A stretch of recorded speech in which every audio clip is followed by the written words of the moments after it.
আসসালামু আলাইকুম। কি অবস্থা সবার? আশা করছি সবাই ভালো আছেন। By the grace of almighty আলহামদুলিল্লাহ আমি এবং আমার বাচ্চারা অনেক ভালো আছে। লাস্ট যে একটা ভিডিও শেয়ার করেছিলাম বিড়ালদের জন্য ফুড রেসিপির, তো ওখানে অনেকে আমাকে আপনারা বলেছেন যে আপু বিড়ালকে মিষ্টি কুমড়া দেওয়ার কারণে টোটালি এটা খেতে চাচ্ছে না, এখন কি করা যায়?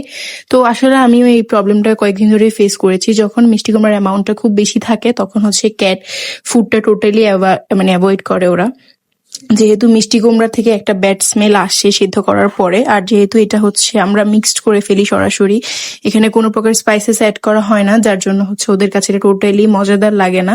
তো এই ক্ষেত্রে যেটা করতে পারবেন আপনারা আলুর অ্যামাউন্ট একটু বাড়িয়ে দিবেন, মিষ্টি কুমড়ার অ্যামাউন্টটা কমিয়ে দিবেন। যেহেতু মিষ্টি কুমড়া থেকে ওরা অনেক এসেনশিয়াল জিনিস পেয়ে থাকে, তো মাস্ট বি এটা ইউজ করতে হবে, সেক্ষেত্রে অ্যামাউন্টটা কমিয়ে দিবেন। এন্ড কিছু চিকেন দিছি আমি। লাস্টলি একটা জিনিস অ্যাড করবো, আর একটা কথা, সেটা মাস্ট বি এই পুরা প্রসেসটা খুব স্মুথলি করতে হবে।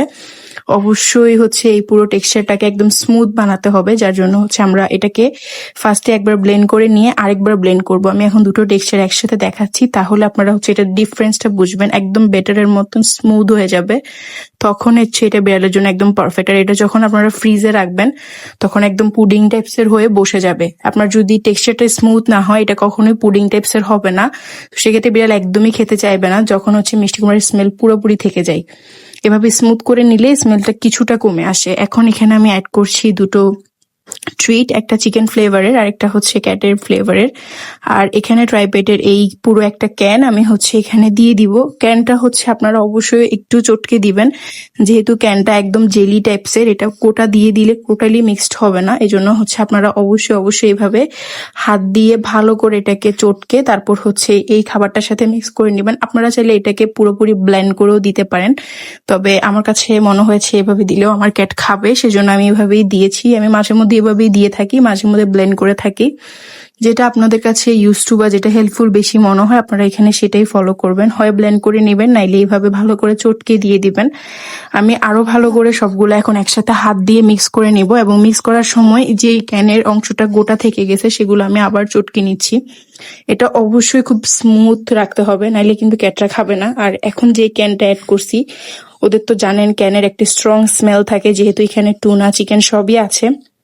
তো এই স্ট্রং স্মেলটার কারণে ওরা অবশ্যই খাবারটা খাবে। আপনারা যদি শুধুমাত্র ভেজিটেবল বেশি দিয়ে চিকেন অল্প দিয়ে খাওয়ানোর চিন্তা ভাবনা করে থাকেন তাহলে এটা খুবই রং। বিড়াল কিন্তু মেইন এনার্জি পায় চিকেন থেকে, প্রোটিনটাই ওরা যেটা ওদের শরীরে দরকার।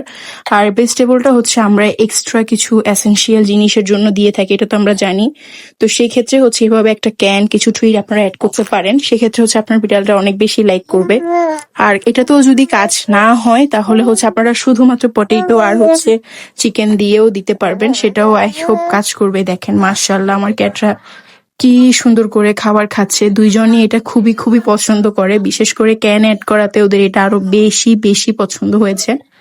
এই যে সে টোটালি মিষ্টি কুমড়া দিলে এখন আর খেতে চায় না, আগে কিন্তু খেত, এখন কেন যেন খেতে চায় না। এখন দেখেন ক্যান দেওয়ার পর সে নিজেও এটা খাচ্ছে, মানে দুজনেই খুব পছন্দ করেছে। So don't forget to try this.